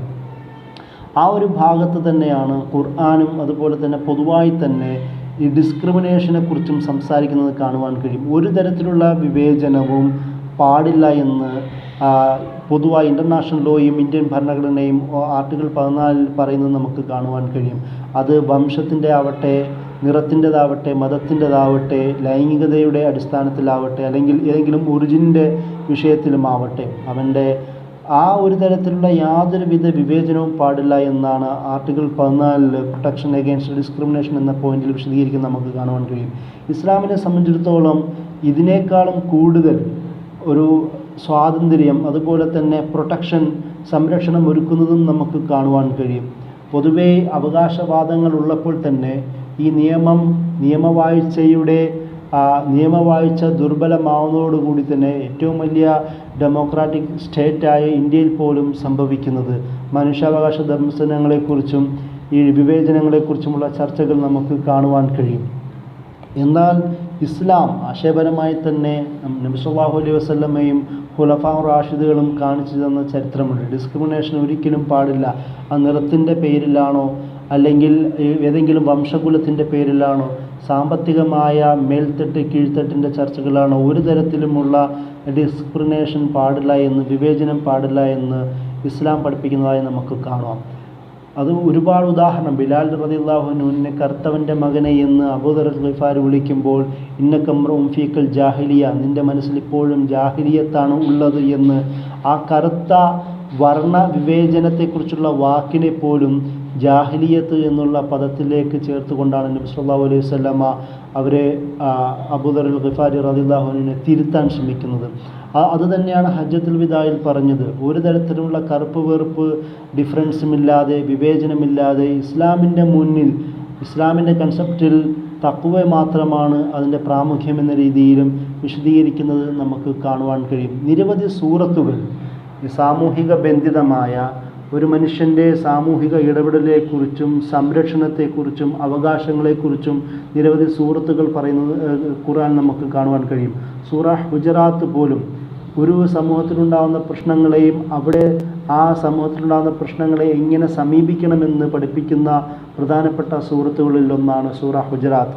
അതുപോലെ തന്നെ മക്കീ സൂറത്തുകളിലെ പല സൂറത്തുകളും നിരവധി ഇതുപോലുള്ള ആ ഒരു കാലഘട്ടത്തിലെ അസമത്വങ്ങളെക്കുറിച്ചും വിവേചനങ്ങളെക്കുറിച്ചും വളരെ ക്രിട്ടിക്കലായി തന്നെ സമൂഹത്തെ വിമർശിക്കുന്ന ആയത്തുകൾ നമുക്ക് കാണുവാൻ കഴിയും. കല്ലാ ബല്ലാ തുക്രിമൂനൽ യത്തീം എന്നൊക്കെ രീതിയിൽ തുടങ്ങുന്ന യത്തീമുകളെ നിങ്ങൾ ആദരിക്കുന്നില്ല. അതായത് വിവേചനത്തെക്കുറിച്ചാണ് പറയുന്നത്. അഗതികളെ, അനാഥരെ അവരോട് വിവേചനം കാണിക്കുകയും അവർക്ക് ഭക്ഷണം നൽകുവാൻ പോലും നിങ്ങൾ തയ്യാറാവുന്നില്ല, പ്രേരിപ്പിക്കുന്നില്ല എന്ന രീതിയിലുള്ള വിശദീകരണങ്ങൾ നമുക്ക് കാണുവാൻ കഴിയും. അതേ സമയം തന്നെ ഫജ്ർ പോലുള്ള സൂറത്തുകളിൽ എന്താണ് നിരവധി ചർച്ചകൾ നമുക്ക് കാണുവാൻ കഴിയും. സൂറത്തുൽ ഫജ്റിൽ പോലും ഇതേ അഗതികളെയും അനാഥരെയും ആ സമൂഹത്തിൽ കാണിക്കുന്ന വിവേചനത്തിനെതിരെ ശക്തമായി വിമർശിക്കുന്നതായി കാണാൻ കഴിയും. സൂറത്തുൽ മാഊൻ വിശ്വാസിയുടെ ജീവിതത്തിലുണ്ടാകുന്ന പ്രശ്നങ്ങളെ പരാമർശിച്ചിട്ട് പോലും അവിടെ നമസ്കാരക്കാർക്ക് നാശമെന്ന് പറഞ്ഞിട്ട് ആ നമസ്കാരക്കാർ എങ്ങനെയുള്ളവരാണെന്ന് വിശദീകരിക്കുന്നത് അത് സാമൂഹിക ബന്ധിതമായ അസമത്വയും വിവേചനത്തെയും ആ ജീവിതത്തിൽ കൊണ്ടു നടക്കുന്ന നമസ്കാരക്കാർക്കാണ് നാശമെന്ന് വിശദീകരിക്കുന്ന നമുക്ക് കാണുവാൻ കഴിയും. വൈലുൽ മുസല്ലീൻ വൈലുൽ മുസല്ലീൻ എന്ന് പറഞ്ഞുകൊണ്ട് നമസ്കരിക്കുന്നവർക്ക് നാശം. എന്നിട്ട് അത് ജനങ്ങളെ കാണിക്കാൻ വേണ്ടി പ്രവർത്തിക്കുന്നവരാണ്. വയംനഊനൽ മാഊൻ, അവർ ചെറിയ ചെറിയ സഹായങ്ങൾ പോലും ചെയ്യാൻ തയ്യാറാത്തവർ. ഈ ആയത്തിലൂടെ പറഞ്ഞത് ഒരാളെ സഹായിക്കുന്നതിലൂടെ അയാൾക്കുണ്ടാവുന്ന വ്യക്തിപരമായ പ്രശ്നങ്ങൾ പരിഹരിക്കാൻ കഴിയും. പക്ഷേ ആ ഒരു സ്റ്റെപ്പ് പോലും എടുക്കാത്ത ആൾക്കാരെ, മതപരമായ ബോധമുള്ളവരെ, അങ്ങനെയുള്ളവർക്ക് പോലും നാശമെന്നാണ് ഖുർആൻ പഠിപ്പിക്കുന്നത് നമുക്ക് കാണുവാൻ കഴിയും. അതുപോലെ സൂറത്തുൽ ബലദിൽ ഫക്കുർ അഖബ, ഫലഖതഹമൽ അഖബ എന്ന് വിശദീകരിച്ചുകൊണ്ട് മല കയറുന്ന ആ പ്രയാസം അവർക്ക് കഴിയുകയില്ല എന്ന് പറഞ്ഞുകൊണ്ട് എന്താണ് ഈ അഖബ എന്ന് അല്ലാഹു സുബ്ഹാനഹു വ തആല വിശദീകരിക്കുന്നുണ്ട്. അത് ഫക്കുർ അഖബ ഔ ഇത്ഗാമുൻ ഫീ യൗമിൻ ദീ മസ്അബ യതീമൻ ദാ മഖറബ ഔ മിസ്കീനൻ ദാ മത്രബ എന്ന് വിശദീകരിക്കുന്നത് കാണുവാൻ കഴിയും. അതായത് അടിമ മോചനത്തെക്കുറിച്ച് സംസാരിക്കുന്നു. അടിമകൾ ഏറ്റവും കൂടുതൽ അസമത്വം അനുഭവിക്കുന്ന, വിവേചനം അനുഭവിക്കുന്ന, അസ്വാതന്ത്ര്യം അനുഭവിക്കുന്ന, അവകാശ നിഷേധങ്ങൾ ജീവിതത്തിൽ അനുഭവിക്കുന്ന വിഭാഗങ്ങളായിരുന്നല്ലോ. അവരുടെ മോചനത്തെക്കുറിച്ചിട്ടാണ് അല്ലാഹു സുബ്ഹാനഹു വ തആല ഫഖു റഖബ എന്ന് പറയുന്നത്. ആ ബന്ധനങ്ങൾ മോചിപ്പിക്കുക എന്നാണ്. അഖബ എന്ന് മല കയറുന്നതിനെക്കുറിച്ച് ഒരു വിശ്വാസിയെ അല്ലെങ്കിൽ ഒരു മനുഷ്യൻ അങ്ങനെ ചെയ്യുന്നില്ല, അതെന്താണ് എന്ന് പഠിപ്പിക്കുകയാണ് ഇവിടെ ചെയ്യുന്നത്. അതുപോലെ തന്നെ പാവപ്പെട്ടവർക്ക് ഭക്ഷണം നൽകാൻ തയ്യാറാവുക, കുടുംബക്കാരായ അനാഥകരെ സംരക്ഷിക്കുക, ബുദ്ധിമുട്ടുന്ന അഗതികളെ സഹായിക്കുക എന്നൊക്കെ രീതിയിൽ വിശദീകരണം ഈ അഖബ എന്നതിനെ കൊണ്ടും പറയുന്നത് നമുക്ക് കാണുവാൻ കഴിയും. ഈ ഒരു തരത്തിൽ വിശ്വാസത്തെ സാമൂഹിക ജീവിതവുമായി ബന്ധപ്പെടുത്തി സമൂഹ ജീവിതത്തിൽ ഉണ്ടാവുന്ന വിവിധ തരത്തിലുള്ള അസമത്വങ്ങളെയും അതുപോലെ വിവേചനങ്ങളെയും തൂത്തെറിയുക ചെയ്യുന്നതോടുകൂടി മാത്രമാണ് ഒരാളുടെ വിശ്വാസ പൂർത്തീകരണം സംഭവിക്കുക എന്ന രീതിയിലും ഖുർആൻ വിശദീകരിക്കുന്നത് നമുക്ക് കാണുവാൻ കഴിയും. അതുപോലെ right to protection against abuse of power and torture, അതായത് അധികാരം ഉപയോഗിച്ചുകൊണ്ട് ജനങ്ങളെ ആ അധികാരത്തെ അബ്യൂസ് ചെയ്യുകയും ആ പവറിനെ അബ്യൂസ് ചെയ്യുകയും അതിനെ ജനങ്ങൾക്കെതിരെ മർദ്ദനങ്ങൾ ഉപയോഗിക്കുകയും ചെയ്യുന്നവരെ അതിനെതിരെയുള്ള നിലപാട് സ്വീകരിക്കുക എന്നുള്ളതാണ് മറ്റൊരു പ്രധാനപ്പെട്ട വസ്തുത. ഇസ്ലാമിനെ സംബന്ധിച്ചിടത്തോളം അഫ്ദലുൽ ജിഹാദ് ഖൗലു ഹഖ്ഖിൻ ഇൻദ സുൽത്താനിൻ ജാഹിർ, ഏറ്റവും ശ്രേഷ്ഠകരമായ ജിഹാദ് എന്നത് പോലും നബി സല്ലല്ലാഹു അലൈഹി വസല്ലം പറഞ്ഞത് അക്രമിയായ ഭരണാധികാരിക്ക് മുമ്പിൽ സത്യം വിളിച്ച് പറയുക, അയാൾ നീ അക്രമിയാണ് എന്ന് പറയുന്നത് മഹത്തായ ജിഹാദായിട്ട് തന്നെ പറയുന്നു. ജിഹാദ് എന്നുള്ള ആശയം പോലും ളാലിമിൻ്റെ ളുൽമിൽ നിന്ന് മദ്ലൂമുകളെ, അക്രമിയുടെ അക്രമത്തിൽ നിന്ന് ആക്രമിക്കപ്പെടുന്നവരെ, മർദ്ദിതരെ സംരക്ഷിക്കുകയും രക്ഷിച്ചെടുക്കുകയും മോചിപ്പിക്കുകയും ചെയ്യുക എന്ന ആശയം പോലും ജിഹാദിൽ നമുക്ക് കാണുവാൻ കഴിയും. അത്രത്തോളം ആഴവും പരപ്പുമുള്ള ഒരു പ്രത്യയശാസ്ത്രമാണ് ഈ സപ്രഷനെക്കുറിച്ചും മർദ്ദനത്തെക്കുറിച്ചുമുള്ള ഇസ്ലാമിൻ്റെ കാഴ്ചപ്പാടിൽ നിന്ന് നമുക്ക് മനസ്സിലാക്കുവാൻ കഴിയുന്നത്. ഖുർആനിലെ ആദ്യം മുതൽ അവസാനം വരെ പ്രവാചകനെ തന്നെ പരിചയപ്പെടുത്തുന്നത് മനുഷ്യരുടെ കഴുത്തിൽ ഉള്ള ചങ്ങലകൾ പൊട്ടിച്ചെറിയുവാനാണ് അള്ളാഹു നബിയെ അയച്ചതെന്ന് ഖുർആൻ തന്നെ പരിചയപ്പെടുത്തുന്നത് കാണുവാൻ കഴിയും. അതുപോലെ തന്നെ എന്തിനാണ് ഇസ്ലാം അയച്ചതെന്ന് റബീഅ ബിൻ ആമിർ അൻസാരി റളിയല്ലാഹു അൻഹു റുസ്തമിൻ്റെ മുന്നിൽ പോയി പറയുമ്പോൾ പോലും അവിടെ പ്രധാനമായി എടുത്ത് പറയുന്നത് അടിമകളുടെ ഉടമയുടെ അടിമത്തത്തിലേക്ക് ജനങ്ങളെ നയിക്കുവാൻ വേണ്ടിയിട്ടാണ് അള്ളാഹു ഞങ്ങളെ അയച്ചിരിക്കുന്നത് എന്നാണ് പറഞ്ഞത്. അതുപോലെ തന്നെ മിൻ ജൗരിൽ അദിയാനി ഇല ആദിലിൽ ഇസ്ലാം, സകലവിധ ദീനുകളും ഉണ്ടാക്കിയെടുത്ത അക്രമത്തിൽ നിന്ന് ഇസ്ലാമിൻ്റെ നീതിയിലേക്ക് ജനങ്ങളെ നയിക്കുവാനാണ്. വമിൻ ദീഖി ദുനിയ ഇലാ സാഅത്തി ദുനിയ വൽ ആഖിറ, ഈ ദുനിയാവ് ഉണ്ടാക്കിയെടുത്ത വിവേചനത്തിൻ്റെയും ആക്രമണത്തിൻ്റെയും സകലവിധ ഞെരുക്കങ്ങളിൽ നിന്നും കുടിസതയിൽ നിന്നും പകരം ദുനിയാവിൻ്റെയും പരലോകത്തിൻ്റെയും വിശാലതയിലേക്ക് ജനങ്ങളെ നയിക്കുവാനാണ് അള്ളാഹു ഞങ്ങളെ നിയോഗിച്ചിരിക്കുന്നതെന്ന് അദ്ദേഹം റുസ്തമിന് മുന്നിൽ പറയുന്നത്. അതുപോലും ഇസ്ലാമിൻ്റെ കൺസെപ്റ്റിൽ ഇസ്ലാം പഠിപ്പിക്കുന്ന സകലവിധ അക്രമങ്ങളുമെതിരായ പ്രഖ്യാപനങ്ങളാണ്.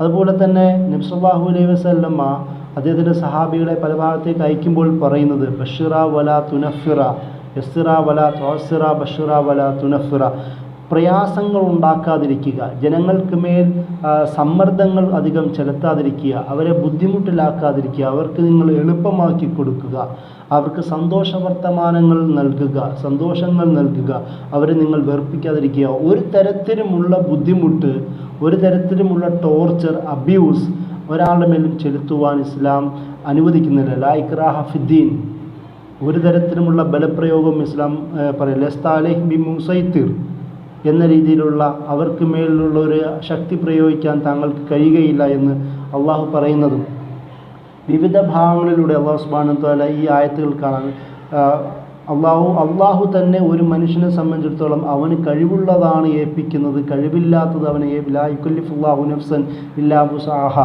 കാരണം ശക്തി ഉപയോഗിച്ച് നിർബന്ധം ചെലുത്തി അധികാരം ഉപയോഗിച്ച് ഉള്ള അധികാരത്തെ അബ്യൂസ് ചെയ്യുന്നത് ഇസ്ലാം ഹറാമാക്കിയത്. കാരണം അത് മനുഷ്യൻ്റെ സ്വതന്ത്രമായ ജീവിതത്തെ, നീതിപൂർവമായ സമാധാനപരമായ ജീവിതത്തിന് ലംഘനം സൃഷ്ടിക്കുന്നതാണ് എന്നതുകൊണ്ടാണ് നമുക്ക് വിശദീകരിച്ച് കാണുവാൻ കഴിയും. ഖുർആനിലും സുന്നത്തിലും ഇതിനെക്കുറിച്ച് ധാരാളം ആയത്തുകളുള്ളതായും നമുക്ക് കാണുവാൻ കഴിയുന്ന മറ്റൊരു വസ്തുതയാണ്. അതുപോലെ തന്നെ ഒരാൾ അയാളുടെ ജീവിതത്തിൽ right to property and earning, ഒരു സ്വത്ത് സമ്പാദനവും അതുപോലെ തന്നെ സ്വന്തമായി വസ്തുവകകൾ സൂക്ഷിക്കുന്നതിലും, അതുപോലെ റൈറ്റ് ടു എംപ്ലോയ്മെൻറ്റ്, ജീവിതത്തിന് വേണ്ടി ജോലികൾ അന്വേഷിക്കുന്നതും ജോലിയിൽ തുടരുന്നതും, ഈ കാര്യങ്ങളും, ഒരാൾ ജോലി ഉണ്ടാവുകയും ആ ജോലി നശിപ്പിച്ചെറിയുന്നത്, ഒരാളുടെ കയ്യിലുള്ള സമ്പാദ്യത്തെ പിടിച്ചു വാങ്ങുന്നതും അതുപോലെ തന്നെ അതിക്രമം കാട്ടുന്നതും ഇസ്ലാം വിലക്കുന്നതായി കാണുവാൻ കഴിയും. അതുപോലെ right to dignity, status and social security, Islam പ്രധാനമായി തന്നെ നേരത്തെ പറഞ്ഞതുപോലെ ഇസ്ലാമിക വിഷയത്തിൽ ഏറ്റവും കൂടുതൽ പ്രാധാന്യം അർപ്പിക്കുന്ന ഒന്നാണ് ഒരാളുടെ അഭിമാനവും അന്തസ്സും അയാളുടെ സാമൂഹികമായ സ്റ്റാറ്റസിനെയും മുറിവേൽപ്പിക്കാതിരിക്കാൻ പാടില്ല എന്ന്. അത് ഹിഫ്ദുൽ ഇർദ്, അഭിമാനത്തെ സംരക്ഷിക്കുക, ഡിഗ്നിറ്റിയെ സംരക്ഷിക്കുക എന്ന ഭാഗത്തിൽ ഉസൂലുൽ ഫിഖ്ഹുകൾ തന്നെ കൂടുതൽ ചർച്ച ചെയ്യുന്നതായും നമുക്ക് കാണുവാൻ കഴിയും. ഇങ്ങനെ നിരവധി സാമൂഹികമായ വ്യക്തിപരമായ നിരവധി വിഷയങ്ങളിൽ ഇസ്ലാം തന്നെ വ്യക്തമായ ഒരു കാഴ്ചപ്പാട് മുന്നോട്ട് വെക്കുന്നത് കാണുവാൻ കഴിയും. അതുപോലെ തന്നെ സോഷ്യൽ, പൊളിറ്റിക്കൽ, റിലീജിയസ് റൈറ്റ്, ഒരു മനുഷ്യനെ സംബന്ധിച്ചിടത്തോളം ഒരാളുടെ സാമൂഹികമായ, രാഷ്ട്രീയപരമായ, മതപരമായ അവകാശങ്ങളെ ഹനിക്കുവാൻ പാടില്ല. നബി സല്ലല്ലാഹു അലൈഹി വസല്ലമ തന്നെ യുദ്ധങ്ങളിൽ പോകുന്ന സ്വഹാബികളോട് കൊടുക്കുന്ന പ്രത്യേക കൽപ്പനകളിലൊന്ന് ആരാധനാലയങ്ങൾ തകർക്കാതിരിക്കുക, അവരെ ബുദ്ധിമുട്ടിക്കാതിരിക്കുക എന്നുള്ളതാണ്.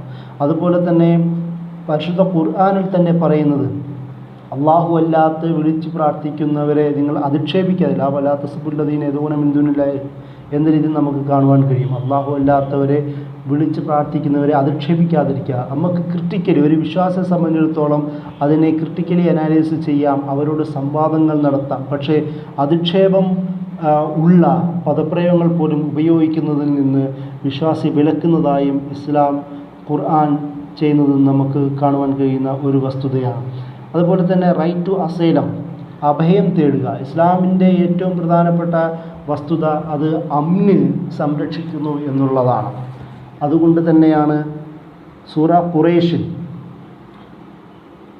ഖുറൈശിൽ അല്ലാഹു സുബ്ഹാനഹു തആല കഅബയെക്കുറിച്ച് പരാമർശിക്കുമ്പോൾ ഈ ഭാഗം അമ്നിനെക്കുറിച്ച്, ഭയത്തിൽ നിന്ന് അമ്നിനെക്കുറിച്ച്, അതുപോലെ തന്നെ വിശപ്പിൽ നിന്ന് പകരം അവർക്ക് വയറ് നിറച്ച് ഭക്ഷണം കൊടുക്കാൻ കഴിയുന്ന ഒരു സാഹചര്യത്തെക്കുറിച്ച് സൂറ ഖുറൈശിൽ കഅബയുടെ വിശദീകരണം എന്ന നിലയിൽ പരാമർശിക്കുന്നത് കാണുവാൻ കഴിയും. അതായത് ഇസ്ലാമിൻ്റെ ഒരു ആശയത്തെ സംബന്ധിച്ചിടത്തോളം ഇസ്ലാമിൻ്റെ ഒരു സെൻറ്റർ, ഒരു മസ്ജിദ് എന്ന നിലയിൽ ആ ഒരു സാഹചര്യത്തെ, അവിടുത്തെ പ്രദേശത്തെ ഒരു പ്രധാന സെൻറ്ററായി മാറുകയാണ്. അവരുടെ ജനങ്ങൾക്ക് ആലംബമായി മാറുകയാണ്. ആ ജനങ്ങളുടെ ബുദ്ധിമുട്ടുകൾ പരിഹരിക്കാൻ കഴിയുന്ന ഒരു അഭയകേന്ദ്രമായി ഇസ്ലാമിൻ്റെ മസ്ജിദ് മാറുന്നതായി നമുക്ക് കാണുവാൻ കഴിയും. അതുകൊണ്ട് തന്നെയാണ് മസ്ജിദ് നബവി നബി സല്ലല്ലാഹു അലൈഹി വസല്ലമയ്ക്ക് നമസ്കാര കേന്ദ്രം മാത്രമായിരുന്നില്ല. ഒരു മദീനയിലെ നബിയുടെ തന്നെ കീഴിലുള്ള ആ ഭരണപ്രദേശത്തെ ഇസ്ലാമിക ഗവൺമെൻറ്റിൻ്റെ വിവിധ വിഷയങ്ങളെയും ജനങ്ങളുടെ വിഷയങ്ങൾ മുഴുവൻ സംസാരിക്കുന്ന കേന്ദ്രവും കൂടിയായിരുന്നു മസ്ജിദ്. അത്രത്തോളം ഒരു ആരാധനാലയം പോലും ഇസ്ലാമിൻ്റെ കൺസെപ്റ്റിൽ ജനങ്ങളെ അഭയം നൽകുന്ന, അതുപോലെ തന്നെ അവരുടെ ബുദ്ധിമുട്ടുകൾ പരിഹരിക്കാൻ ഉപയോഗിക്കുന്ന ഒരു കേന്ദ്രമായി പോലും ഇസ്ലാം കണ്ടതായും ഖുർആൻ തന്നെ അത് പരാമർശിക്കുന്നതായും സൂറ ഖുറൈശിൽ നമുക്ക് കാണുവാൻ കഴിയും. ഒരു മനുഷ്യൻ്റെ പൊളിറ്റിക്കൽ ലൈഫിനെയും സോഷ്യൽ ലൈഫിനെയും പരിഗണിക്കുന്നത് ഇസ്ലാമിൽ അനിവാര്യമായ അവകാശങ്ങളെക്കുറിച്ചുള്ള ചർച്ചകൾപ്പെട്ട ഭാഗമാണ്. അതുകൊണ്ട് തന്നെ ആധുനിക ഇസ്ലാമിക പണ്ഡിതന്മാരിൽ റാഷിൽ ഖന്നൂഷി അടക്കം എല്ലാ മനുഷ്യരുടെയും അഭിപ്രായങ്ങൾ അവിടുത്തെ നിയമനിർമ്മാണത്തിൽ ഉണ്ടാവേണ്ടത് അനിവാര്യമാണ് എന്ന് പറഞ്ഞുകൊണ്ട് അതാദുദിയ സിയാസിയ, പൊളിറ്റിക്കൽ പ്ലൂറലിസം എന്ന് പറയുന്ന ചിന്തകൾ പോലും ഷൂറ എന്ന കൺസെപ്റ്റിനെ വിശദീകരിച്ചുകൊണ്ട് അദ്ദേഹം മുന്നോട്ട് വെക്കുന്നതായി കാണുവാൻ കഴിയും. ഇത് ഇസ്ലാമിക ചരിത്രത്തെ മുന്നിൽ വെക്കുമ്പോഴും ധാരാളം ഉദാഹരണങ്ങൾ നമുക്ക് കാണാം. നബി സല്ലല്ലാഹു അലൈഹി വസല്ലമയുടെ കാലത്ത് മദീന ചാർട്ടറിലൂടെ ഒരു മനുഷ്യൻ്റെ നോൺ മുസ്ലിം ആവട്ടെ മുസ്ലിം ആവട്ടെ എല്ലാവർക്കും അവരുടെ ആരാധനാ രീതികളും ആചാരങ്ങളും സംരക്ഷിച്ചു നിർത്തുന്ന സാഹചര്യം മദീന ചാർട്ടറിൽ സഹീഫത്തുൽ മദീനയിൽ നമുക്ക് കാണുവാൻ കഴിയും. അതുപോലെ തന്നെ ഖുലഫാഉർ റാഷിദുകളുടെ കാലത്തിൽ നിരവധി ഉദാഹരണങ്ങൾ ഇതര മതസ്ഥരുടെ അവരുടെ രീതികളും അവരുടെ ആചാരങ്ങളും സംരക്ഷിച്ചു നിർത്തുകയും അതിന് സംരക്ഷണം ഉറപ്പുവരുത്തുകയും ചെയ്ത ഉദാഹരണങ്ങൾ നമുക്ക് കാണുവാൻ കഴിയും. ആധുനിക യുഗത്തിൽ പോലും ഉസ്മാനിയ ഖിലാഫത്തിലെ മില്ലത്ത് സിസ്റ്റം എന്ന് പറയുന്ന വ്യവസ്ഥ പോലും ഇതര മതസ്ഥരുടെ അവകാശങ്ങളെ സംരക്ഷിക്കുവാൻ വേണ്ടി അവരിൽ നിന്ന് പ്രധാനപ്പെട്ട പ്രതിനിധികൾ ഉസ്മാനിയ ഖിലാഫത്തിൻ്റെ ദർബാറിലുണ്ടാവുകയും അവരിലൂടെ അവരുടെ അവകാശങ്ങൾ നൽകുകയും ചെയ്യുന്ന ഒരു സംവിധാനമാണ് മില്ലത്ത് സിസ്റ്റം. ആ രീതിയിൽ പോലും ഉസ്മാനിയ ഖിലാഫത്തിൻ്റെ ഖലീഫമാർ, ഭരണകർത്താക്കൾ അത്രത്തോളം വിവിധ മതസ്ഥരുടെ അവകാശ സംരക്ഷണത്തിന് വേണ്ടി അവർ ജീവിച്ചു. അതിനുവേണ്ടി നിയമങ്ങൾ പോലും ഉണ്ടാക്കിയതായും ഭരണവ്യവസ്ഥ രൂപീകരിച്ചതായും നമുക്ക് കാണുവാൻ കഴിയും. ലോകത്തിൻ്റെ വിവിധ ഭാഗങ്ങളിൽ യഹൂദ ജനസമൂഹം കഷ്ടപ്പെടുമ്പോൾ, പീഡനങ്ങൾ അനുഭവിക്കുമ്പോൾ, മർദ്ദനങ്ങൾ അനുഭവിക്കുന്ന സാഹചര്യത്തിൽ ഇവരിൽ പലരെയും അഭയം തേടിയത് മുസ്ലിം രാഷ്ട്രങ്ങളിലായിരുന്നുവെന്നും അവർക്ക് അഭയം നൽകിയത് മുസ്ലിം ഭരണകർത്താക്കളും ഖലീഫമാരായിരുന്നുവെന്നും ചരിത്രം നോക്കുമ്പോൾ മനസ്സിലാക്കാൻ കഴിയുന്നൊരു വസ്തുതയാണ്. ചരിത്രത്തിൽ തന്നെ ഉദാഹരണം എടുത്തുകൊണ്ട് നമുക്ക് പറയാം, ഇസ്ലാമിനെ സംബന്ധിച്ചിടത്തോളം ഒരു മനുഷ്യൻ്റെ സാമൂഹികമായ, രാഷ്ട്രീയപരമായ, മതപരമായ അവകാശങ്ങൾ ഇസ്ലാം നൽകുവാൻ പ്രതിജ്ഞാബദ്ധമാണ്. നൽകിയ ചരിത്രവും ഇസ്ലാമിനുണ്ട്. അതായത് നബി സല്ലല്ലാഹു അലൈഹി വസല്ലമയും ഖുലഫാഉർ റാഷിദ് എന്ന് പറയുന്ന ഈ ആദ്യത്തെ ഈ ആദർശ സമൂഹത്തിന് ശേഷം പോലും പിന്നീട് വന്ന രാജവംശങ്ങൾ പോലും ധാരാളം പ്രശ്നങ്ങൾ ആശയപരമായും പ്രാക്ടിക്കലായും അവരിലുണ്ട് എങ്കിൽ പോലും ഇതര മതസമൂഹത്തോട് കൂടുതൽ നന്മ, കൂടുതൽ നീതി വിതരണം ചെയ്ത രാജവംശങ്ങളായിരുന്നു അവരിൽ പലരും എന്നും നമുക്ക് ചൂണ്ടിക്കാണുവാൻ കഴിയുന്ന ഒരു വസ്തുതയാണ്. അതുപോലെ തന്നെ ഒരു സമൂഹത്തിൻ്റെ പാർട്ടിസിപ്പേഷൻ ഇൻ പബ്ലിക് അഫയേഴ്സ്, പൊതു ജീവിതത്തിൽ അവരുടെ പ്രാധാന്യം കച്ചവട മേഖലകളിലും അതുപോലെ വിവിധ സാംസ്കാരിക, സാമൂഹിക, രാഷ്ട്രീയ മേഖലകളിലുമെല്ലാം എല്ലാ മനുഷ്യർക്കും അവരുടേതായ പ്രാധാന്യം ഉറപ്പുവരുത്തേണ്ടത് അനിവാര്യമാണെന്ന് നമുക്ക് കാണാൻ കഴിയും. അതുകൊണ്ട് തന്നെയാണ് ഷൂറയെക്കുറിച്ചുള്ള കൺസെപ്റ്റിൽ ആധുനിക പണ്ഡിതന്മാർ എല്ലാം, ഷൂറ എന്ന് പറയുന്നത് കുറച്ച് മുസ്ലിം പണ്ഡിതന്മാരുടെ മാത്രം കേന്ദ്രമല്ല, ഒരു സമൂഹത്തിൻ്റെ വിവിധ മേഖലകളിലുള്ള അതിൽ വ്യുൽപ്പത്തിയുള്ള ആൾക്കാരുടെ ഒരു മീറ്റിംഗ് കൂടിയാവണം, അങ്ങനെ ഒരു സ്ഥാപനം കൂടിയാവണം ഷൂറ എന്ന് തുറാബിയെപ്പോലുള്ള, ഗന്നൂഷിയെപ്പോലുള്ള പണ്ഡിതന്മാർ മുന്നോട്ട് വെക്കുന്നതായും നമുക്ക് കാണുവാൻ കഴിയും. ഈ ഭാഗത്ത് തന്നെയാണ് ഫ്രീഡം ഓഫ് എക്സ്പ്രഷൻ പോലെ അവരുടെ ഹ്യൂമൻ റൈറ്റ്സ് സംരക്ഷിക്കുന്ന വിവിധ ആശയങ്ങൾ പോലെ എല്ലാം തന്നെ പ്രധാനപ്പെട്ട ഒരു വസ്തുതയാണ് സ്ത്രീകളുടെ സാംസ്കാരികമായ, അവരുടെ വ്യക്തിപരമായ, സാമൂഹികമായ, രാഷ്ട്രീയപരമായ, മതപരമായ അവകാശ സംരക്ഷണങ്ങളും കൂടി അനിവാര്യമായി സംസാരിക്കേണ്ട ഒരു വിഷയം കൂടിയാണ്. കാരണം ആധുനിക ലോകത്തിൽ, പ്രത്യേകിച്ച് മുസ്ലിം രാഷ്ട്രങ്ങളിൽ തന്നെ ശരിയാത്ത് എന്നത് ആദ്യം ചർച്ച ചെയ്യുമ്പോൾ ആദ്യം വരുന്ന പ്രധാനപ്പെട്ട വിഷയം സ്ത്രീകളുമായി ബന്ധപ്പെട്ട ഒരുപാട് അസമത്വങ്ങളെക്കുറിച്ചും അവകാശ ലംഘനങ്ങളെക്കുറിച്ചുമാണ്. അത് വളരെ ദാരുണമായ ഒരു സത്യാവസ്ഥ തന്നെയാണ്. പല രാഷ്ട്രങ്ങളിലും വളരെ റിജിഡായ കാഴ്ചപ്പാടുകൾ തന്നെ പുലർത്തിയിരിക്കുന്ന പല മുസ്ലിം പണ്ഡിതന്മാരുടെയും നേതൃത്വത്തിൽ പോലും ഈ തരത്തിൽ വിവിധ അവകാശ ലംഘനങ്ങൾ പോലും വ്യക്തമാവുന്നൊരു പശ്ചാത്തലം കൂടിയാണ്. യഥാർത്ഥത്തിൽ ഇസ്ലാം തന്നെ ഒരിക്കലും സ്ത്രീകളെ സാമൂഹിക, രാഷ്ട്രീയ മേഖലയിൽ നിന്ന് തടയുന്നില്ല എന്ന് പോലും കാണുവാൻ കഴിയും. അവരുടെ വൈവാഹിക, വ്യക്തിപരമായ ജീവിതത്തിൽ ഇസ്ലാമിൽ ആദ്യം ഒരു സ്ത്രീ എന്ന പരിഗണനയാണ് കൊടുക്കുന്നത്. വലക്കത് കറംന ബനി ആദം എന്ന് പറയുമ്പോൾ അതിൽ ആണുങ്ങളെ മാത്രമല്ല പരാമർശിക്കുന്നത്. അതുമാത്രമല്ല, ഖുർആനിൽ മുഅ്മിനീൻ വൽ മുഅ്മിനാത്ത് എന്ന രീതിയിൽ മുഹ്സിനീന വൽ മുഹ്സിനാത്ത് എന്ന് സ്ത്രീകളെ തന്നെ എടുത്തു പറയുന്ന, അവരിൽ ഖുർആൻ തന്നെ പ്രധാനമായി പരാമർശിച്ച നിരവധി സാമൂഹ്യ മേഖലകളിൽ ശ്രദ്ധേയമായ സ്ഥാനം പതിപ്പിച്ച ഒരുപാട് സ്ത്രീകളെ, ഫിറൗന്റെ ഭാര്യയെക്കുറിച്ചും അതുപോലെ തന്നെ മറിയമിനെക്കുറിച്ചും അങ്ങനെ വിവിധ സ്ത്രീകളുടെ തന്നെ പേരെടുത്ത് പറയുകയും അവരുടെ സേവനങ്ങളെ ചൂണ്ടിക്കാട്ടുകയും ചെയ്യുന്ന ഷേബ രാജ്ഞിയുടെ പേര് തന്നെ എടുത്ത് പറയുന്ന സംഭവങ്ങൾ നമുക്കറിയാം. അതുപോലെ തന്നെ ആ വ്യക്തി എന്ന നിലയിൽ പരിഗണന, പിന്നീട് അതുപോലെ തന്നെ ആ വ്യക്തി എന്ന നിലയിൽ പരിഗണന നൽകുന്ന സാഹചര്യത്തിൽ തന്നെ മുസ്ലിം സ്ത്രീ എന്ന രീതിയിലും അവരുടെ അവകാശങ്ങളെക്കുറിച്ചും ഉത്തരവാദിത്തങ്ങളെക്കുറിച്ച് പറയുന്നു. പലപ്പോഴും സ്ത്രീയുടെ ചർച്ചകളിൽ ആദ്യം വരുന്നത് ഉത്തരവാദിത്തം മാത്രമാണ് എന്നുള്ളത് വളരെ സങ്കടകരമായ ഒരു വസ്തുതയാണ്. സ്ത്രീ എന്ന് പറയുമ്പോൾ അവകാശങ്ങളും ലഭിക്കേണ്ട ഒരു വ്യക്തി കൂടിയാണ്, അല്ലാതെ ഉത്തരവാദിത്തങ്ങൾ മാത്രം പുലർത്തേണ്ട ഒരു വ്യക്തിയല്ല. ആ ഒരു രീതിയിലാണ് നമ്മൾ ഇസ്ലാം സ്ത്രീയെ കാണുന്നത് പോലും. മാരേജിൽ യഥാർത്ഥത്തിൽ വിവാഹ മേഖലകളിൽ, വിവാഹത്തെക്കുറിച്ചുള്ള ചർച്ചകളിൽ പോലും സ്ത്രീക്കാണ് ആധിപത്യം. യഥാർത്ഥത്തിൽ ഇസ്ലാമിൻ്റെ ആശയങ്ങളെ നോക്കുമ്പോൾ തന്നെ വിവാഹ മേഖലകളിലെല്ലാം സ്ത്രീക്കാണ് ആധിപത്യം. സ്ത്രീ സമ്പന്നയാണെങ്കിൽ പോലും അത് ഉപയോഗിക്കേണ്ടതില്ല എന്നാണ് ഇസ്ലാം പഠിപ്പിക്കുന്നത്. അത് നിയമപരമായി ഉപയോഗിക്കേണ്ടത് പുരുഷനാണ്. പുരുഷന് ശക്തി ഉണ്ടെങ്കിൽ മാത്രം വിവാഹം കഴിക്കാനാണ് ഇസ്ലാം പഠിപ്പിക്കുന്നത്. അതാണ് അതിൻ്റെ ഒരു പ്രത്യേകത പോലും.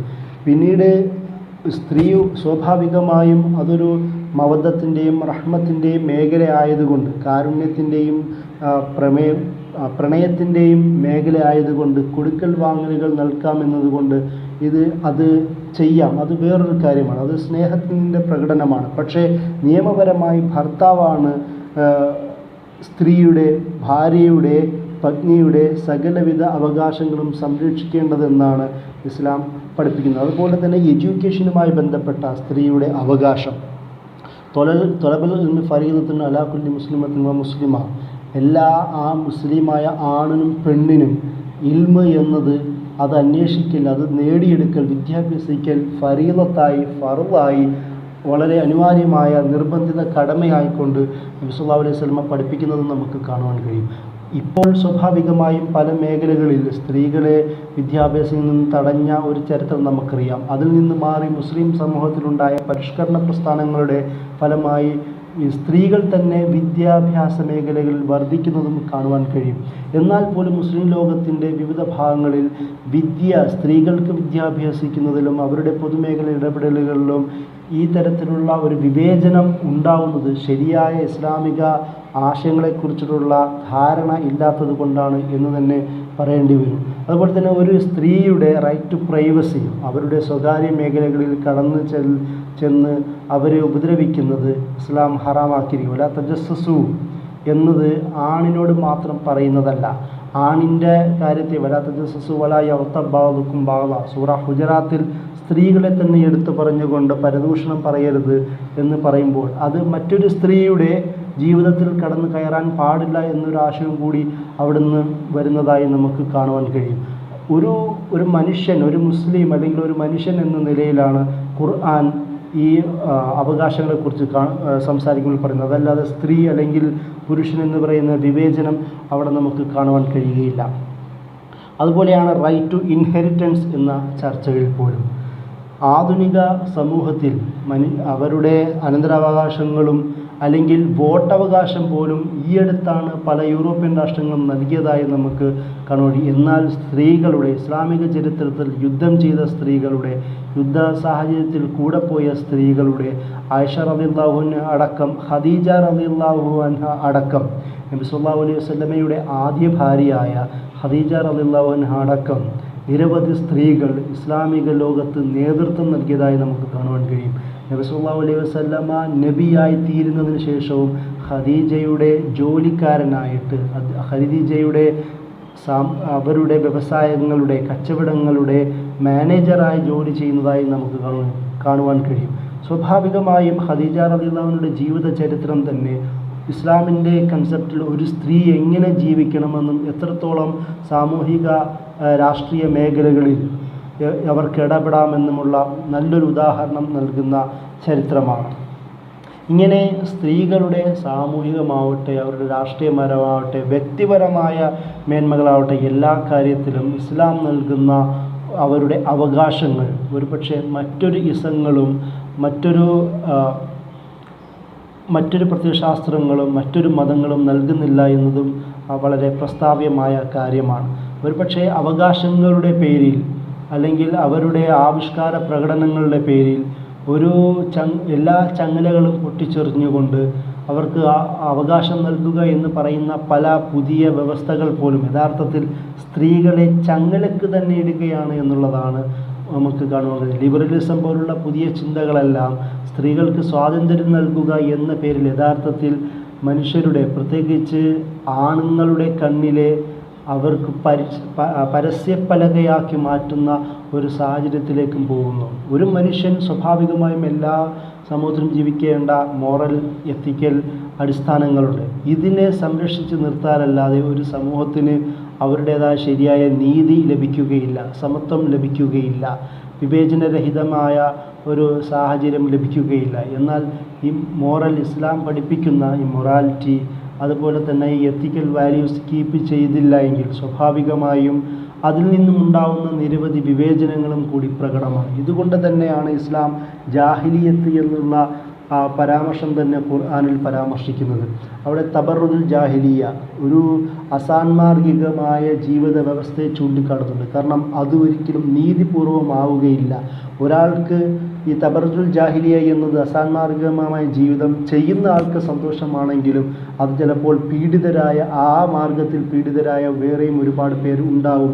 ആ ഒരു തരത്തിൽ അസമത്വം, മനുഷ്യാവകാശ ലംഘനങ്ങൾ രൂപപ്പെടുമെന്നുള്ളത് നമുക്ക് നോക്കുക കാണുക. വേശ്യാലയങ്ങൾ പോലെ, വ്യഭിചാരശാലകൾ പോലെ, അങ്ങനെ വിവിധ മേഖലകളിലെല്ലാം സ്ത്രീകൾ പീഡിപ്പിക്കപ്പെടുന്ന സാഹചര്യങ്ങൾ രൂപപ്പെടുന്നതെല്ലാം ഈ അസാൻമാർഗിക മൊറാലിറ്റിയുമായി ബന്ധപ്പെട്ടുള്ള ചർച്ചകളാണ്. അതുകൊണ്ടാണ് അത് ജാഹിലിയത്തിൽപ്പെടുത്തിയിരിക്കുന്നത്. അതുകൊണ്ട് തന്നെയാണ് ഹുക്കുമുൽ ജാഹിലിയ, ശരിയായ രീതിയിലുള്ള നിയമവ്യവസ്ഥയല്ലെങ്കിൽ, ഭരണവ്യവസ്ഥയല്ലെങ്കിൽ അവിടെ അസമത്വങ്ങളും മനുഷ്യാവകാശ ലംഘനങ്ങളുമാണ് സംഭവിക്കുകയെന്ന് ഇസ്ലാം പഠിപ്പിക്കുന്നത്. അതുകൊണ്ട് തന്നെയാണ് ഹമിയത്തുൽ ജാഹിലിയ, വൈരത്തിൻ്റെയും വൈരാഗ്യത്തിൻ്റെയും ഡിസ്ക്രിമിനേഷൻ്റെയും കമ്മ്യൂണലിസത്തിൻ്റെയും സെക്ടേറിയനിസത്തിൻ്റെയും ആശയങ്ങളെല്ലാം അത് നിലനിൽക്കുകയാണെങ്കിൽ അത് ജാഹിലിയത്താണ്, അത് മനുഷ്യാവകാശ ലംഘനങ്ങൾ സംഭവിക്കാൻ മാത്രം ഉതകുന്നതാണെന്ന് ഇസ്ലാം പഠിപ്പിക്കുന്നത്. അതിൻ്റെ കൂടെ ചേർത്ത് വായിക്കേണ്ടതാണ് വന്നുൽ ജാഹിലിയ. അതായത് ഈ ചിന്തകൾ അത് പലപ്പോഴും അനുമാനങ്ങളുടെ അടിസ്ഥാനത്തിലാണെങ്കിൽ മനുഷ്യ കേന്ദ്രീകൃത ഈ ചിന്തകളെല്ലാം സ്വാഭാവികമായും ഒരുപാട് വിവേചനങ്ങൾ തന്നെ ഉണ്ടാക്കുവാൻ കാരണമാവും. അതുകൊണ്ട് തന്നെയാണ് കമ്മ്യൂണിസം അല്ലെങ്കിൽ സെക്യുലറിസം പോലുള്ള ആശയങ്ങളെല്ലാം മതേതരത്വത്തിൻ്റെ പേരിൽ ആശയങ്ങൾ നടപ്പിലാക്കാൻ ശ്രമിക്കുമ്പോൾ നമുക്കറിയാം ആധുനിക രാഷ്ട്രങ്ങൾ, ഫ്രഞ്ച് രാഷ്ട്രങ്ങളടക്കം മതം അനുഷ്ഠിക്കുന്ന ആൾക്കാരുടെ ജീവിതത്തിലേക്ക് കടന്നു കയറി അവരുടെ സാമൂഹിക രാഷ്ട്രീയ ഇടപെടലുകളിൽ ഒരുപാട് നിയന്ത്രണങ്ങളും പ്രശ്നങ്ങളും പ്രതിബന്ധങ്ങളും സൃഷ്ടിക്കുന്നതും നമുക്ക് കാണുവാൻ കഴിയും. ഈ തരത്തിലുള്ള എല്ലാ പ്രശ്നങ്ങൾക്കും ഒരു ബദൽ എന്ന നിലയിലാണ് ഇസ്ലാമിനെ പരിശുദ്ധ ഖുർആൻ സ്ഥാപിക്കുന്നതെന്ന് കാണുവാൻ കഴിയും. അതുകൊണ്ട് തന്നെയാണ് നീതി എന്നത്, ഒരു സമൂഹത്തിൻ്റെ തുല്യ നീതി എന്നത് അൽ അദാല ഇജ്തിമാഇയ്യ ഫിൽ ഇസ്ലാം എന്ന രചനയിൽ സയ്യിദ് ഖുത്ബ് പറഞ്ഞതുപോലെ, ഇസ്ലാം വെക്കുന്നത് പോലെ, ഇസ്ലാം സമർപ്പിക്കുന്നത് പോലെ അവകാശങ്ങളെക്കുറിച്ചും സ്വാതന്ത്ര്യത്തെക്കുറിച്ചും സംസാരിക്കാൻ പറ്റുന്ന മറ്റൊരു വ്യവസ്ഥ ലോകത്തിൽ ഇനി വരാനില്ല എന്ന് അദ്ദേഹം പറയുന്നതും ഈ ഒരു സാഹചര്യത്തിലാണ്. അതുകൊണ്ട് തന്നെ മനുഷ്യൻ്റെ അവനാവശ്യമായ അവകാശങ്ങൾ, അതുപോലെ തന്നെ സ്വാതന്ത്ര്യവും നൽകേണ്ടത് അവിടുത്തെ ആ മനുഷ്യന് ഏറ്റവും അനിവാര്യമായ അവസ്ഥയാണെന്ന് ഇസ്ലാം പഠിപ്പിക്കുന്നു. അതിൻ്റെ കൂടെ തന്നെ പഠിപ്പിക്കുന്ന ഒരു കാര്യം, അവകാശങ്ങളെക്കുറിച്ചും സ്വാതന്ത്ര്യത്തെക്കുറിച്ചും സംസാരിക്കുമ്പോൾ പോലും അത് ഉത്തരവാദിത്വം കൂടിയാകുന്നു എന്നുള്ളതാണ് ഇസ്ലാം പഠിപ്പിക്കുന്നത്. കാരണം ഒരാൾ തൻ്റെ അവകാശത്തിന് വേണ്ടി സമ്പത്ത് പിടിച്ചെടുക്കുമ്പോൾ ആ സമ്പത്ത് മറ്റൊരാളുടേതാവരുത്. ഒരാൾ തൻ്റെ മാനം രക്ഷിക്കാൻ വേണ്ടി പണിയെടുക്കുമ്പോൾ ആ പണിയെടുക്കുന്ന ഭാഗത്ത് മറ്റൊരാളുടെ മേൽ ഒരു മാനം ഉണ്ടാക്കിക്കൊണ്ടാവരുത്. അതായത് ഒരു തരത്തിലുമുള്ള വിവേചനം ഇസ്ലാം അനുവദിക്കുന്നില്ല എന്നും നമുക്ക് കാണുവാൻ കഴിയും. ഈ തരത്തിൽ അവകാശത്തെക്കുറിച്ച് സംസാരിക്കുന്നവർ തന്നെ അക്കൗണ്ടബിളായി മാറുന്നു എന്നുള്ളതാണ്. ഉത്തരവാദികളായി സാമൂഹിക രാഷ്ട്രീയ സംരക്ഷണത്തിനും നന്മയുടെ സ്ഥാപനത്തിന് പോലും അവർ പോലും അക്കൗണ്ടബിളായി മാറുന്നു എന്നുള്ളതാണ് ഇസ്ലാം പഠിപ്പിക്കുന്നത്. ഈ തരത്തിൽ മനുഷ്യാവകാശങ്ങളെക്കുറിച്ച് ഇത്രയും സുന്ദരമായും ആഴത്തിലും ലളിതമായും പഠിപ്പിക്കുന്ന ആശയങ്ങളെ കൂടുതൽ ചിന്തിക്കേണ്ടതും പഠിക്കേണ്ടതും അനിവാര്യമാണ് എന്ന് പറഞ്ഞുകൊണ്ട് ഞാൻ എൻ്റെ വാക്കുകൾ അവസാനിപ്പിക്കുന്നു. അസ്സലാമു അലൈക്കും.